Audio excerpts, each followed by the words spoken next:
الحمد لله نحمده ونستعينه ونستغفره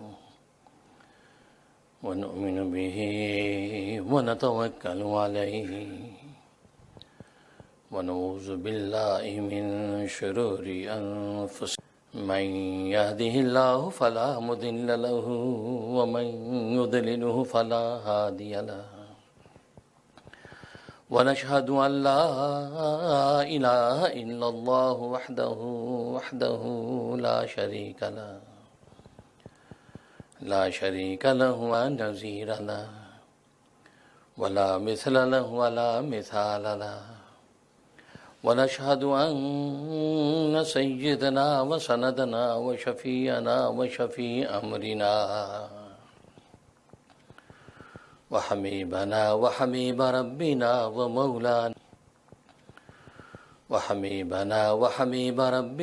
ومولانا محمدا عبده ورسوله أرسله الله إلى كافة للناس بشيرا ونذيرا وداعيا إلى الله بإذنه وسراجا منيرا أما بعد فأعوذ بالله من الشيطان الرجيم بسم الله الرحمن الرحيم سبحان الذي أسرى بعبده ليلا من المسجد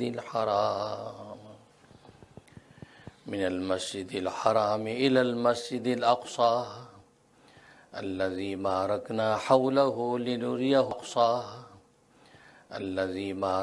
حوله لنريه من آياتنا إنه هو السميع البصير.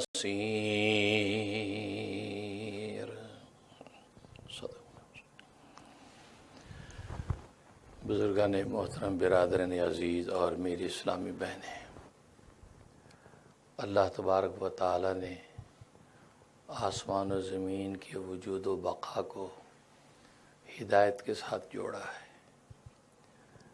جب تک اس کائنات کے اندر ہدایت باقی رہتی ہے اس وقت تک اللہ، لیکن جس لمحے جس گھڑی اس کائنات سے ہدایت اٹھ گئی اور ایک بھی شخص اللہ اللہ کہنے والا باقی نہ رہا تو اللہ تبارک و تعالی اس کائنات کو فنا کر دیں گے اور قیامت برپا ہو جائے گی.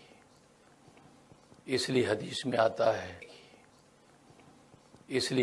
آتا ہے لا تقوم الساعة حتى يقال في الارض اللہ اللہ، کہ روئے زمین پر اس وقت تک قیامت قائم نہیں ہوگی جب تک کہ ایک بھی شخص اللہ اللہ کہنے والا باقی رہے گا. گویا کہ وہ بھی شخص اللہ اللہ اللہ کا ذکر کرتا ہوگا، نہ اس کی نماز کے ذکر ہے، نہ اس کے روزے کا ذکر ہے، نہ اس کی زکوٰۃ اور حج کا ذکر ہے. بس اتنا ہے اس کے پاس معرفت اور پہچان ہوگی کہ وہ مملوک اپنے مالک کو ذکر کرتی ہوگی، یہ مرزوق اپنے رازق کو یاد کرتا ہوگا، اللہ اللہ اللہ اللہ پکارتا ہوگا. تو فرمایا اسے ایک اللہ اللہ کی یہ تاب اور طاقت ہوگی کہ اللہ تبارک و تعالی اس کائنات کو باقی رکھیں گے.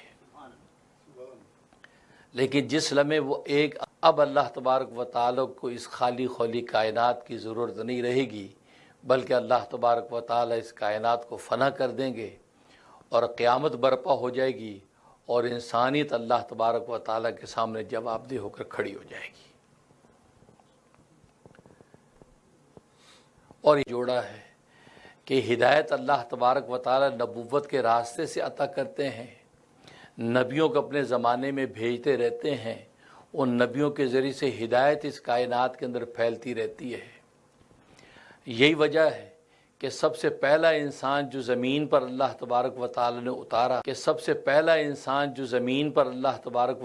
اتارا اس کو نبی بنا کر اتارا. اس لیے کہ اگر وہ نبی بن کر نہ آتا تو وہ بغیر ہدایت کے ہوتا، کیونکہ نبوت سے ہی تو ہدایت ملتی ہے. تو گویا کہ وہ پہلا شخص دنیا کے اندر بغیر ہدایت کے اتر تھا، اور اللہ تبارک و تعالیٰ کو یہ گوارا نہیں تھا کہ کسی فرد انسانی پر چند لمحے بھی ایسے گزرے کہ وہ ہدایت سے خالی ہو۔ اس لیے آدم علیہ السلام کو نبوت عطا کی، حالانکہ اس وقت دنیا کے اندر انسانیت نہیں تھی، ان کو دعوت حق دیتا، یہ نبی ان کو اللہ کی معرفت کی پہچان اس کی طرف بلاتا، لیکن وہ خود اس کی اپنی ذات کے اندر چونکہ ایک فرد انسانی تھا، وہ بغیر ہدایت کے ہوتا، اس لیے اللہ تبارک و تعالی نے پہلے انسان کو پہلا نبی بنا کر اتارا۔ پھر ظاہر ہے کہ نبوت کا سلسلہ چل پڑا، نبی آتے رہے اور پیغام حق دیتے رہے اور یہ توحید سکھلاتے رہے، یا قوم اعبدوا اللہ، اے میری قوم تم اپنے اس اللہ کی عبادت کرو کہ جس کے سوا تمہارا کوئی معبود نہیں ہے،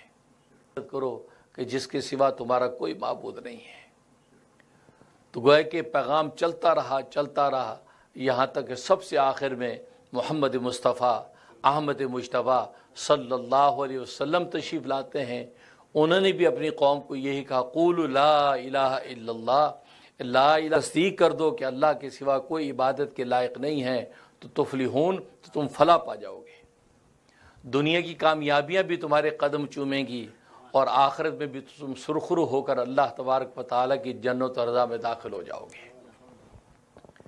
تو سرکار دو عالم صلی اللہ علیہ وسلم خاتم النبیین کا تاج پہن کر آئے، ختم نبوت کی دولت لے کر آئے، آپ کے بعد اب کوئی نبی آنے والا نہیں ہے، آپ آخری نبی بن کر آئے۔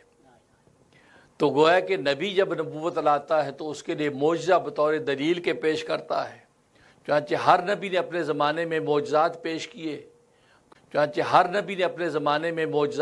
کیے، کیونکہ قوموں نے جب یہ سوال کیا کہ آخر اس کی کیا دلیل ہے کہ اللہ تبارک و تعالی نے آپ کو نبی برحق بنا کر بھیجا ہے، آپ اللہ تبارک و تعالی کے برگزیدہ ہیں، آپ کے براہ راست اللہ تبارک و تعالی کے ساتھ کوئی تعلقات ہیں، دلیل پیش کر جب وہ معجزہ ہوتا ہے تو نبیوں نے اپنے زمانے میں معجزات پیش کیے، لیکن سب سے آخر میں محمد مصطفیٰ صلی اللہ علیہ وسلم تشریف لائے تو آپ نے بھی اپنی نبوت کے دعوے پر دلیلیں پیش کی، معجزات پیش کیے، اور آپ کی ذات عالی کو اللہ تبارک و تعالی ایسی جامع شخصیت بنایا تھا، بھی آپ کی ذات کو عطا کر دیے اور اس کے علاوہ بھی بے شمار معجزات کو عطا کر دیے گئے۔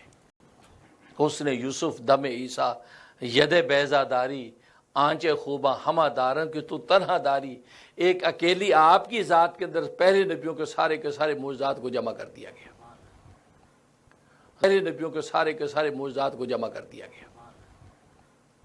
ظاہر ہے کہ آپ نے بھی نبوت کے لیے معجزات بطور دلیل کے پیش کیے۔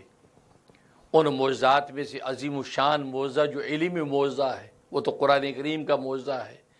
پہلے کسی نبی کو علمی معجزہ نہیں دیا گیا، سب کو عملی معجزات، کسی نبی کو علمی معجزہ نہیں دیا گیا، سب کو عملی معجزات عطا کیے گئے۔ جب تک کہ عامل کی ذات موجود، نبی کی ذات موجود تھی تو اس کے ساتھ معجزہ ظاہر ہوا، جب وہ نبی کی ذات پردے میں چلی گئی تو عملی معجزہ بھی ساتھ دفن ہو گیا۔ لیکن علمی معجزے کا کمال یہ ہوتا ہے کہ عالم اگر دنیا سے چلا بھی جائے تو اس کا علم اور اس کا معجزہ قائم رہتا ہے۔ تو نبی کریم صلی اللہ علیہ وسلم کو قرآن کریم کا علمی معجزہ عطا کیا گیا کہ آپ دنیا سے پردہ بھی فرما گئے ہیں، لیکن قرآن کریم کا معجزہ قیامت تک بھی درخشی نہیں رہتا ہے۔ تو جب دلیل موجود ہے، یعنی قرآن کریم، یہ نبوت کی دلیل جب موجود ہے، اس کا مطلب ہے کہ آج نبوت بھی نبی کی موجود ہے، نبی کے بعد اب کوئی نیا نبی آنے والا نہیں ہے۔ چنانچہ قیامت تک کے لیے اگر نبوت اب جاری اور ساری ہے تو سرکار دو عالم صلی اللہ علیہ وسلم کی ہے، کیونکہ قرآن کریم ہے تو سرکار دو عالم صلی اللہ علیہ وسلم کی نبوت قیامت تک باقی ہے۔ اب آپ کے بعد کوئی نیا نبی آنے والا نہیں ہے، اس کی کوئی گنجائش نہیں۔ اور دوسرا عملی معجزات بے شمار عطا کیے، ان میں سے ایک معجزہ اسرا اور معراج کا آپ کو عطا کیا گیا،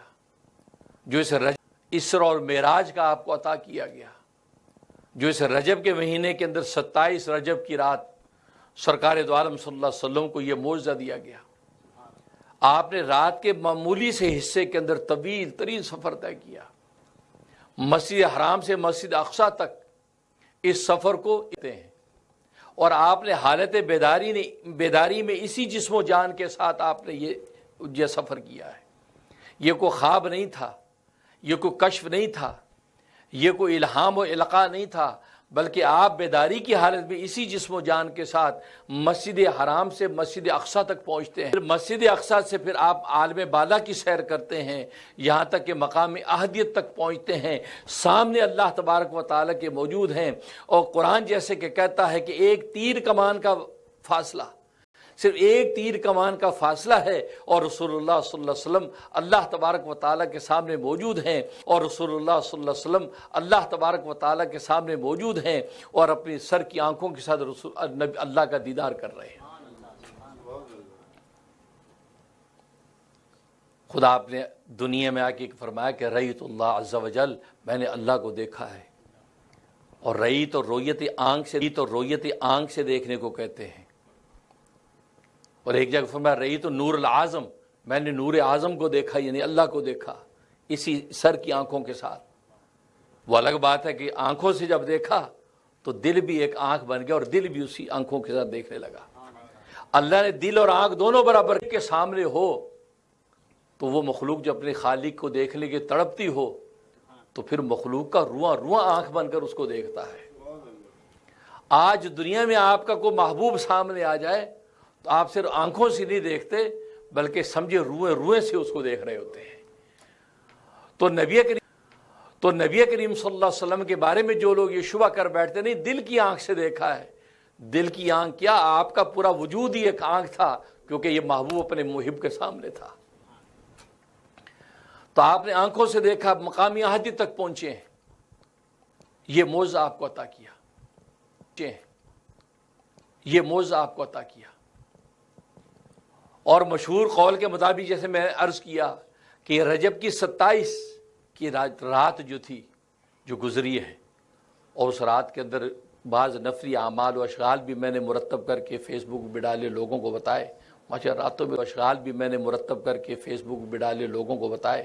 ماشاء راتوں میں لوگوں نے رسول اللہ پہ صلاۃ والسلام پڑھے، اور وہ اعمال و اشغال کیے، اور وہ محبت کا لطف ادا کیا۔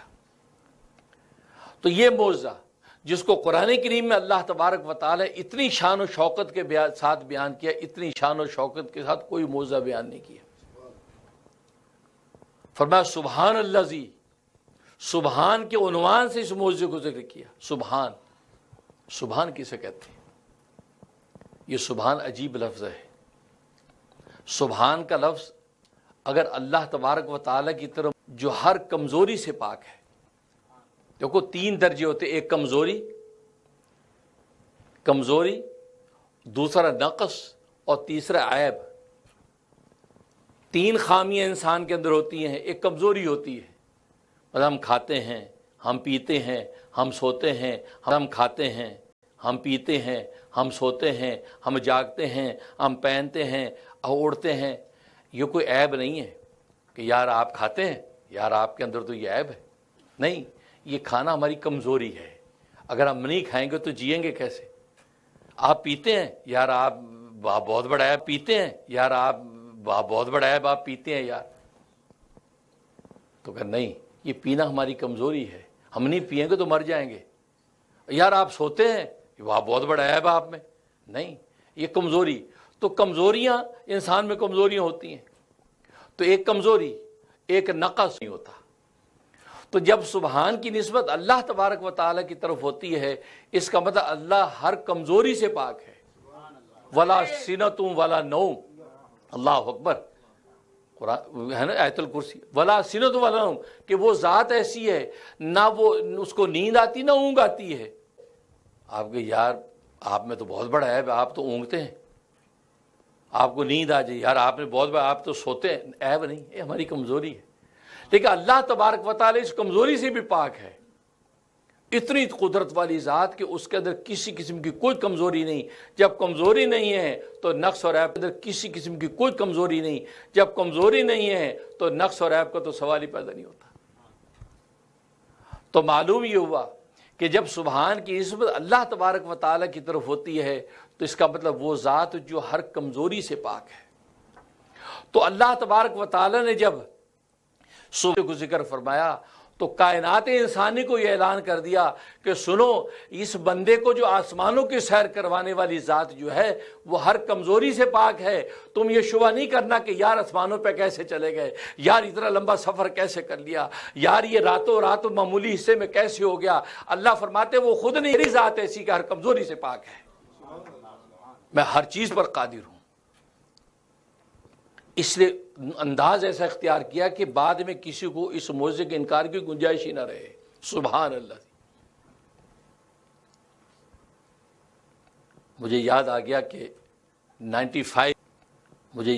کہ 95 کی بات ہے، میں انگلینڈ میں گلاسکو کے اندر بیان کر رہا تھا جامع مسجد میں، تو بعد میں سوال جواب ہوا، معراج کا موقع تھا، ایک شخص کھڑا ہو گیا، سائنٹسٹ تھا، وہ مسلمان تھا، ہو گیا سائنٹسٹ تھا، وہ مسلمان تھا، کہنے لگے سر ایک کوشچن ہے۔ کہا کہ نبی پاک صلی اللہ علیہ وسلم گئے یعنی مسجد حرام سے مسجد اقصی، پھر عالم بالا، اتنی لمبی طویل، یہ ایک انسان یہ جسم خاکی والا انسان نہیں جا سکتا، ہمارے سائنس کا اصول یہ کہتا ہے، کیسے جا سکتا ہے؟ پھر بیچ میں ایسے طبقات آتے ہیں، طبقہ ضمیریہ، طبقہ ناریہ، اس میں کیسے گزرے گا؟ پھر کھلے آج تو بڑے بڑے انتظامات کیے جاتے ہیں، چاند گاڑیاں بنائی جاتی ہیں، ہوا کے تھبیڑوں سے بچا جاتا ہے، پھر جا کے تو یہ نبی پاک کیسے چلے گئے؟ تو آپ کا یہ دعویٰ یعنی اسلام کا دعویٰ کہ نبی گئے ہیں، یہ پاسبل نہیں لگتا، اس کا کچھ اور عنوان اور مطلب ہوگا۔ یہ بات انہوں نے کہی تو میں نے کہا بھائی یہ ہم کب کہہ رہے ہیں کہ گئے ہیں؟ میں نے یہ کہا ہی نہیں کہ نبی گئے ہیں، مسجد حرام سے مسجد اقصی سے عالم بالا نبی گئے ہیں، میں نے کب کہا ہے؟ میں نے کہا ہے بھائی کہ یہ نہیں، تو میں کہ نبی نہیں گئے، یہ کہا ہے بھائی کہ یہ نہیں، تو میں کہ نبی نہیں گئے، یہ میں نے کب کہا ہے؟ کہتے نہیں، یہ تو سارا بیان ہی اس پہ ہو رہا ہے کہ وہ سیرے کی اور یہ دیدار کیا۔ میں کہ یہ تو کمال ہے، میں نے یہ نہیں کہا گئے ہیں، بلکہ قرآن نے کہا اسرا، لے جائے گئے ہیں۔ جانے والا کون ہے؟ وہ رب ہے جو سبحان ہے، ساری کمزوریوں سے پاک ہے۔ اللہ بھی یہ کہہ رہا ہے کہ سبحان الذی اسرا بعبدی، پاک ہے وہ ذات جو لے گئی اپنے بندے کو، بندہ گیا نہیں بلکہ بندے کو لے کے گیا۔ اللہ اکبر۔ میں کہ اللہ کی قدرت کے تو آپ قائل ہیں، اللہ تو کر سکتا ہے نا؟ کہتے یس بس۔ میں کہ آپ پرائم منسٹر ٹونی بلیئر اس وقت وزیر اعظم تھا، میں کہ آپ ٹونی بلیئر کی پرائم منسٹر ہاؤس میں جا نہیں سکتے، لیکن اگر اس نے بلایا ہو کہ بھی لاؤ اس کو تو آپ لے جائیں گے نا، پروٹوکول کے ساتھ آپ پہنچیں گے آپ پرائم منسٹر ہاؤس کے اندر۔ اب آپ کو کہ یار آپ ساتھ آپ پہنچیں گے آپ پرائم منسٹر ہاؤس کے اندر، اب آپ کو کہ یار آپ پرائم منسٹر میں گئے، کہتے یار میں کیا گیا، مجھے انوائٹ کیا گیا، مجھے وزیر اعظم خود بلایا۔ میں کہ جب خود بلایا تو آپ کے لیے سارے راستے آسان ہو گئے، لیکن آپ خود جانے کی کوشش کریں تو آپ اس کی گلی اور سیٹ نہیں پہنچ سکتے۔ تو بس اللہ تبارک و تعالی نے عنوان بھی ایسا اختیار کیا، پاک ہے وہ ذات جس کے اندر کسی قسم کا کوئی نقص اور عیب و کمزوری نہیں ہے، وہ ذات لے گئی اپنے بندے کو، اسرا لے گئی، تو وہ تو لے جا سکتا ہے نا۔ اور یہی ہمارا دعویٰ ہے کہ اللہ لے گیا ان کو، لے گئی اپنے بندے کو۔ اور اسرا کہتے ہیں رات کو لے جانا، کیا اسرا یسری اسران کا معنی تو رات کے وقت لے کے جانے کو کہتے ہیں۔ تو جب اسرا کہہ دیا کہ رات کو لے گئی تو اسرا بعبدی لیلاً، تو پھر لیل کو دوبارہ کیوں ذکر کیا؟ یعنی جب اسرا لیل کو دوبارہ کیوں ذکر کیا؟ یعنی جب اسرا کہتی رات کو لے جانے کو تو پھر یوں کو کہہ دیا کہ یہ رات کو لے گئی۔ اصل میں اللہ تبارک و تعالی اس میں ایک اور معجزہ اور کمال بتلانا چاہتے ہیں کہ وہ اپنے بندے کو لے گئی، لیکن یہ نہیں کہ پوری رات لگ گئی، پورے 12 گھنٹے، لیکن یہ نہیں کہ پوری رات لگ گئی، پورے 12 گھنٹے کی رات لگ گئی، 16 گھنٹے کی رات لگ گئی، 10 گھنٹے نہیں، بلکہ لیلاً اس کو نکرہ ذکر کر کے بتا دیا کہ رات کے مختصر حصے کے اندر یہ سارا کمال دکھا دیا۔ اسی لیے لیلن کو دہرایا کہ کوئی اسرا سے لوگ یہ نہ اسی لیے لیلن کو دہرایا کہ کوئی اسرا سے لوگ یہ نہ سمجھے کہ یہ پوری رات لگ گئی 12 گھنٹے کا سفر، چلو ہو سکتا 12 گھنٹے میں تو ہو ہی سکتا کچھ اور کچھ نہیں، فرمایا لیلن، اور اتنا مختصر وقت کہ جب سرکار دو عالم صلی اللہ علیہ وسلم واپس تشریف لائے تو بیت المقدس کے دروازے کی جو کنڈی تھی وہ ہل رہی تھی۔ اس بستر پہ آپ لیٹے ہوئے گئے تھے، اس بستر پہ آپ کے لیٹنے کی حرارت موجود تھی۔ یہ دیکھو یہ ایک اور معجزہ، رات کو تو گئے لیکن اتنے مختصر وقت کے اندر گئے ہیں کہ ایسا کمال اللہ تبارک و تعالیٰ کے سوا کوئی نہیں کر سکتا۔ اور فرمایا بعبدہ، لے گئے اپنے بندے کو۔ آخر یہ بندہ کیوں کہا؟ وہ تو پیغمبر تھے، رسول تھے، نبی تھے، اور دنیا کے اندر اس وقت ماحول اور معاشرے کے اندر انکار آپ کی نبوت کا ہی ہو رہا تھا۔ بندہ تو سارے مانتے تھے کہ بندہ ہے بھائی، کا ہی ہو رہا تھا، بندہ تو سارے مانتے تھے کہ بندہ ہے بھائی، لیکن نبی نہیں مان رہے تھے نا، تو اللہ کو یہاں نبی لکھنا چاہیے تھا۔ اسرا بنبیہ، اسرا برسولہ، یہ ہونا چاہیے تھا تاکہ مشرکین مکہ جو آپ کی رسالت اور نبوت کا انکار کرتے اس انکار کی بھی تردید ہوتی کہ نہیں نبی، کہ نہیں نبی ہے، لیکن وہاں کا بعبدہ، لے گی اپنے بندے کو۔ آخر اس میں کیا راز ہے؟ یہ اس میں نبی کا ایک اور معجزہ بتلایا جا رہا ہے۔ وہ یہ بتایا جا رہا ہے کہ یہ جو شان سرکار دو عالم صلی اللہ علیہ وسلم کو حاصل ہوئی کہ آپ کو جو آسمانوں کی سیر، یہ تواضع اور بندگی کا نتیجہ تھا کہ اللہ نے جھکنے والے کو اونچا کر دیا۔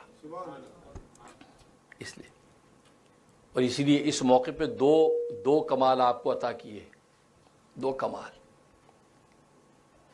آپ نے اللہ تبارک و تعالیٰ کے سامنے تواضع کی تو اللہ، اور مخلوق کے سامنے آپ نے تواضع کی تو اللہ تبارک و تعالیٰ اس مخلوق کی آخرت میں شفاعت عطا فرما دی۔ چاہتے یہ دونوں انعام اللہ تبارک و تعالیٰ نے اس رات کے اندر آپ کو بتلا دیے کہ اس پوری کی پوری انسانیت کی شفاعت آپ کو نصیب ہو گئی۔ یہ جھکنا ہی اللہ تبارک بندہ بننا چاہتا ہوں میں، اس بندگی کے اندر وہ جو کمال تھا وہ اللہ تبارک و تعالیٰ نے اس کی وجہ سے آپ کو بلند کیا۔ اور یہ وہ بندگی تھی کہ ملک طائف کے اندر جب گئے ہیں تو وہاں پر آپ پر پتھر پڑے، گالیاں دی گئیں، برا بھلا کہا گیا، یہاں تک کہ آپ کی پنڈلیاں لہو لہان ہو گئیں، نالین کے اندر خون جم گیا۔ یہ حالت ہے۔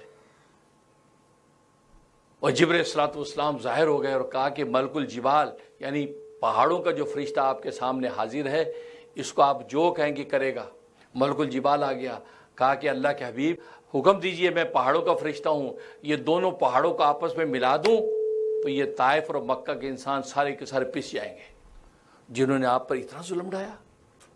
آپ نے کیا فرمایا؟ نہیں، فَإِنَّهُمْ قَوْمٌ لَا يَعْلَمُونَ، فرمایا کہ یہ میری وہ قوم ہے جو مجھے جانتی نہیں ہے، اس لیے ایسا کر، فرمایا کہ یہ میری وہ قوم ہے جو مجھے جانتی نہیں ہے اس لیے ایسا کر رہی ہیں، اگر مجھے جان جائیں گی تو مجھے مان بھی جائیں گی۔ کہ دیکھو کسی کو ماننے کے لیے سب سے پہلے جاننا ضروری ہوتا ہے نا۔ اب اس بندے کو جانے تو صحیح، یار اس کا پیچھا کیا ہے، آگا کیا ہے، کیسا علم ہے، کیا ہے آپ جانتے ہیں اس کے بارے پورا، اس کا پیچھا کیا ہے، آگا کیا ہے، کیسا علم ہے، کیا آپ جانتے ہیں اس کے بارے پورا، اس کے بعد اس کو مانتے ہیں کہ ہاں نہیں بھائی بندہ کمال کا ہے۔ تو نبی نے فرمایا یہ مجھے جاننے کی کوشش ہی انہوں نے کی، جانتے ہی نہیں مجھے۔ یہ کہہ دے یہ غریب آدمی کو نبوت مل گئی، یاری کو بات ہے۔ مکہ کے اندر بڑے بڑے سردار آدمی کو نبوت مل گئی، یاری کو بات ہے۔ مکہ کے اندر بڑے بڑے سرداروں کو نبوت ملی، اور یہ طائف کے اندر بڑے بڑے سرداروں کو نبوت ملی، تمہیں مل گئی بھائی، بہت خوب بھائی۔ اس طرح کی پھپتیاں اڑائیں۔ تو یہ فرمایا کہ مجھے جانتے نہیں ہیں، اگر یہ جانتے ہوتے تو یہ میرے ساتھ ایسا نہ کرتے۔ اور کیا فرمایا؟ جن بچوں نے پتھر مارے تھے ظلموں کے اندر جو اولادیں ہیں ان کو ایمان عطا فرمایا۔ اور ہوا کہ جن بچوں نے پتھر مارے تھے آپ پر، اللہ تبارک و تعالیٰ کا پیغام جو آپ نے دیا ان کے کانوں نے تو نہیں سنا، لیکن ان کے کانوں سے ان کی سلبوں کے اندر پہنچا، اندر جو سلب کے اندر اولادیں پیدا ہونے والی انہوں نے سن لیا۔ فرمایا کہ وہ جب بڑے ہوئے تو انہوں نے رسول اللہ کو مان لیا، اور اس کے اندر بڑے بڑے مفسر، محدث، مجاہد پیدا ہوئے۔ دیکھو یہ نبی کا تحمل، نبی کی ایسی یعنی مخلوق کے ساتھ ایسی شفقت کہ کوئی بات نہیں، یہ مجھے جانتے نہیں ہیں۔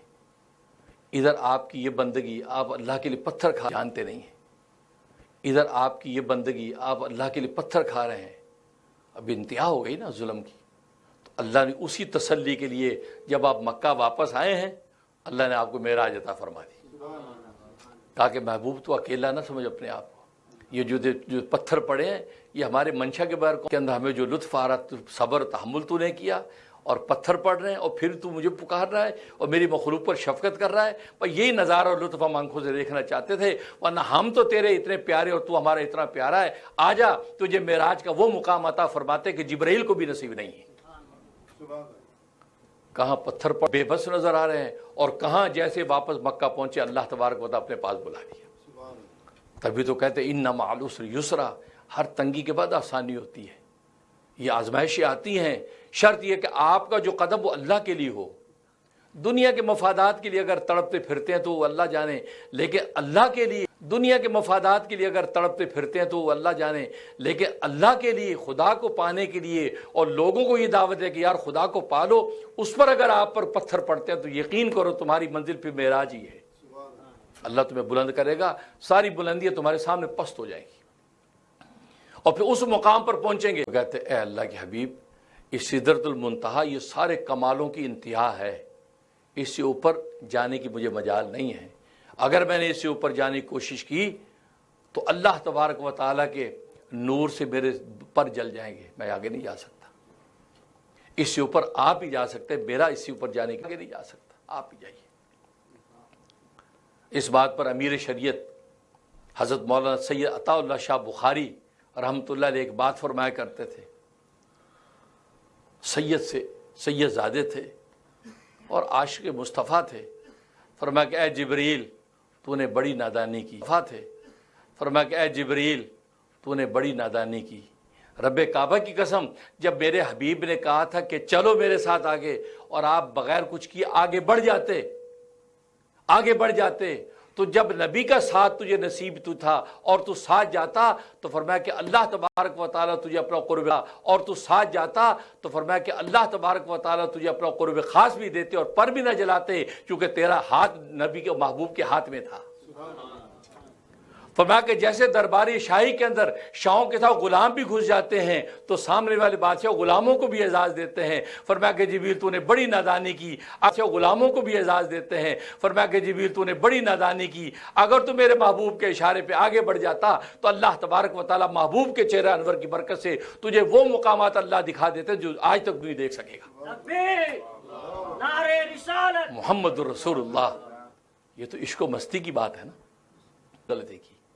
اور پھر جوش میں آگے فرمایا جبریل یہ کیا محبت ہوئی، تجھے میرے محبوب سے اتنی بھی محبت نہیں، رب کعبہ کی قسم اگر عطا اللہ ہوتا اور نبی کہتا چل اور میرے پر جل جانے کا اندیشہ ہوتا، فرمایا کہ پر تو کیا میں پہ جان جلا دیتا، لیکن آپ کے منشا کا انکار نہ کرتا، جلا دیتا، قربان ہو جاتا، کیونکہ اشارہ میرے محبوب کا تھا، لیکن یہ نوبت نہیں آنی تھی، اللہ تبارک و تعالی نے اپنا قرب تجھے دے دیتا۔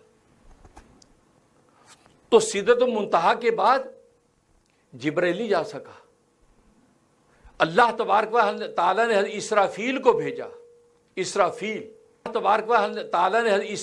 کو بھیجا، اسرافیل وہ آئے رفرفین کا تخت لے کر آئے، جس پر آپ کو بٹھا کے اسرافیل فرشتہ لے کر گیا، جو سور پھونکنے والا فرشتہ جو عرش کے پاس بالکل سور پھونکنے کے تیار بیٹھا ہے، اس فرشتے کو بھیجا۔ تو دیکھو کس انداز سے اللہ تبارک و تعالی اس معجزے کو بیان کر رہے ہیں، اور یہ وہ ابدیت کی وجہ سے، آپ کی بندگی ابدیت۔ اور دوسرا نقطہ علماء لکھتے ہیں کہ اصل میں ابدی اس لیے کہا، دیکھو نبوت اور رسالت خالق سے مخلوق کی طرف آتی ہے، اس میں نزول پایا جاتا ہے، نیچے آ رہی ہے، اور ابدیت یہ مخلوق سے خالق کی طرف جاتی ہے، بندہ عبادت کرتا تو اوپر جاتی ہے نا، تو ابدیت چونکہ مخلوق نیچے سے اوپر جاتی ہے، اس میں نسبت سعودی پائی جاتی ہے، بلندی کی نسبت پائی جاتی ہے، اور رسالت جو اوپر سے نیچے کی طرف آتی ہے پائی جاتی ہے، اور رسالت جو اوپر سے نیچے کی طرف آتی ہے۔ فرمایا کہ اگر اللہ تبارک و تعالیٰ یہاں بھی نبی و رسولی لکھتے، کہہ دیتے کہ پاک وہ ذات جو لے گئی اپنے رسول اور نبی کو، تو کیا ہوتا کہ ذات جو موصوف تو اوپر جا رہا ہوتا اور صفت نیچے آ رہی ہوتی تو دونوں میں ٹکراؤ پیدا ہوتا، نیچے آ رہی ہوتی تو دونوں میں ٹکراؤ پیدا ہوتا۔ اللہ نے ایسی مناسبت اور میچنگ کی کہ وہ ذات جو محبوب کی وہ بھی اوپر جا رہی ہے اور صفت عبدیت بھی ساتھ اوپر جا رہی ہے، اس لیے عبدی فرمایا ہے، اس لیے عبدی فرمایا کیونکہ عبدیت بندے کی نیچے سے چونکہ اوپر جاتی ہے تو فرمایا اس لیے اور بند ذکر کیے تاکہ بالکل عبارت سلیس و مناسب ہو جائے۔ اور امام راضی رحمۃ اللہ علیہ اپنے والد سے نقل کرتے ہیں، فرمایا کہ انہوں نے اپنے ایک وقت کے امام سے یہ بات سنی، اپنے استاد سے سنی کہ اصل میں جب سرکار دو عالم صلی اللہ علیہ وسلم پہنچے ہیں مقام محبوب تو اپنے کے لیے کون سا لقب پسند کرتا ہے، کس لقب سے تجھے پکارا جائے؟ یہ اللہ نے پوچھا۔ جیسے دنیا میں بھی ہوتا ہے نا کہ ہر بندے کا اپنا ایک نام، ایک عنوان پسند، یار مجھے اس نام سے آپ پکاریں۔ تو اللہ نے خود محبوب سے پوچھا کہ تجھے کون سا لقب پسند ہے جس سے تجھے پکارا جائے؟ عبد کا جو لقب ہے مجھے بہت محبوب ہے کیونکہ میں تیرا بندہ بن کے رہنا چاہتا ہوں، اور بندگی ظاہر ہے کہ ایسا راز ہے کہ جس کے اندر ساری نبوت رسالتیں بند ہو جاتی ہیں، مجھے بندگی پسند ہے۔ تو فرمایا کہ جب نبی پاک واپس آ گئے اور یہ آیات جب اتری تو اللہ تبارک و تعالی نے بندگی کے ساتھ ہی واپس آ گئے اور یہ آیات جب اتری تو اللہ تبارک و تعالی نے بندگی کے ساتھ ہی پکارا، سبحان الذی اسریٰ بعبدہ، پاک وہ ذات جو لے گئی اپنے بندے کو، کیونکہ نبی نے اوپر جو یہی لقب اپنے پسند فرمایا تھا۔ اس سے اندازہ کریں یہ کتنی بڑی رات اور کتنا بڑا معجزہ ہے کہ نبی کے اپنے منشا ہے، کہ نبی کے اپنے منشا کے مطابق پکارا جا رہا ہے، بعبدہ لیلم من المسجد الحرام الی المسجد الاقصی، مسجد حرام سے مسجد اقصی۔ یہ مسجد اقصی لے جانے کی کیا ضرورت تھی؟ مسجد حرام سے سیدھا عروج کرتے، ادھر کیوں گئے؟ تمام پہلے انبیاء کا قبلہ ہے، قبلہ اول، جس کو قبلہ اول بولتے ہیں، سارے نبیوں کا، سارے بنی اسرائیل کے انبیاء اس قبلے میں آئے، جہاں حضرت ابراہیم علیہ السلام سے لے کر سب نبی وہ قبلہ۔ تو مقصد یہ تھا کہ آپ کو اس قبلے کے اندر بھی لے جانے سے مقصود یہ تھا کہ تمام انبیاء اکرام علیہم السلام جن کا وہ قبلہ تھا ان سب کے کمالات و انوارات بھی آپ کو عطا کر دیے جائیں۔ اور دوسری وجہ یہ اس لیے کیا، اشارہ یہ دے دیا تھا بس عنقریب وہ وقت آنے والا ہے کہ جو قبلہ نبیوں کا جو قبلہ جو بنی ہے، کہ جو قبلہ نبیوں کا جو قبلہ جو بنی اسرائیل کا قبلہ ہے، بنی اسرائیل کے قبلہ جو نبیوں کے قبلہ تھا، اب وہ اعزاز بنی اسرائیل کے پاس رہنے والا نہیں، اب یہ اعزاز بنی اسماعیل کے پاس آنے والا ہے۔ اب بیت اللہ کو اللہ تبارک و تعالیٰ کائنات کا قبلہ بنا دیں گے، اور وہی ہوا، وہ قبلہ منسوخ ہوا اور یہاں اس لیے یہ ذکر فرمایا۔ اور تیسری وجہ یہ کہ وہاں پر آپ جب گئے بیت المقدس تو ظاہر ہے کہ مسجد اقصی کے اندر سارے انبیاء موجود، اس جسم جان کے ساتھ یا روحانی معنوی طور پر سارے انبیاء موجود، اور آپ نے ان کی امامت کروائی۔ اور خود فرماتے ہیں کہ میں دیکھا سارے انبیاء مسجد اقصی کے اندر جمع ہیں اور میں بھی کھڑا ہوں۔ تو نبی کریم فرماتے ہیں کہ جبرائیل علیہ السلام میرا ہاتھ پکڑا اور پکڑ کے لے گئے، ساری انبیاء نے مرحبا مرحبا کہا، یہاں تک مجھے امامت کے مصلی پہ کھڑا کر دیا۔ فرمایا کہ ساری یہاں تک مجھے امامت کے مصلی پہ کھڑا کر دیا، فرمایا کہ ساری یہ کائنات کے نبی موجود ہیں، اے اللہ کے حبیب آپ ان کو نماز پڑھائیے۔ اور امامت تو نماز سے چلتی ہے نا، کہ مصلی کا جو امام ہے وہی آپ کی سلطنت کا امام۔ آج کل تو فضائیں بدل گئیں، لیکن پہلے امیر المومنین رہا کرتا تھا، کیونکہ مصلی کی امامت جس کو مل گئی اس کو حضرت صدیق اکبر رضی اللہ تعالیٰ عنہ نے رسول اللہ صلی اللہ علیہ وسلم کی زندگی میں نماز کے لیے مصلی پہ قدم رکھ لیا تو ظاہر ہے کہ بعد میں خلافت اول بھی آپ کو عطا ہو گئی۔ تو یہ امامت ایسی چیز تھی، تو آپ کو امام پہ کھڑا کر کے اشارہ کر دیا کہ آپ سارے کے سارے جو ہے مصلی بن گئے، اس لیے آپ کو وہاں لے جایا گیا تاکہ سب کی امامت کی شان آپ کو عطا کر دی جائے۔ اسے مسجد حرام تک پہنچے، اور مسجد حرام ظاہر ہے کہ الذی بارکنا حولہ، اور یہ وہ جگہ ہے کہ جہاں برکت ہی برکتیں ہیں، کیونکہ انبیاء اکرام علیہ السلام کی قبور ہے، وہاں عبادات کی عکس وہاں موجود ہیں، یہ برکت والی جگہ۔ اور کیوں لے گئی؟